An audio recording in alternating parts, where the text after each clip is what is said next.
In the shader type settings, make sure you swap over to world. Set the strength of the background node to 0.3. This gives you a more realistic looking sky without blowing out the general colour of the whole entire scene. You can set this to 1 if you really want the standard look, but it's play around with it and see what suits the best to your scene. Drag a connection from the colour option of the background node and plug it into a colour ramp node. Once you've placed the colour ramp node in, grab the black slider and move it to the right a little bit, and then grab the right slider and move it to past the left black node. Grab the connection from the factor of the colour ramp node and connect it to the distance fit output of the Voronoi texture node.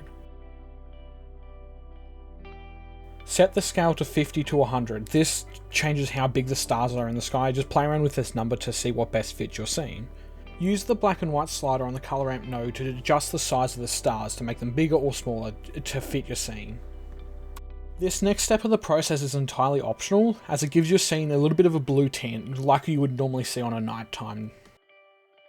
What you want to do is grab a mixed colour node and put it in between the connection of the colour ramp and the background colour node. Here you can see I use a dark bluish sort of colour. Really use any sort of moonlight blue, so like sort of a cyan, dark blues to light blues, or you can just play around with it and see what suits your scene the best. Use the factor slider of the mixed colour node to control how much of the starry sky you get or the blue lit scene you get. This also allows you to control how much of your scene you light up. I prefer to keep this at a lower number just for personal preference, but play around with this and see what fits your scene best.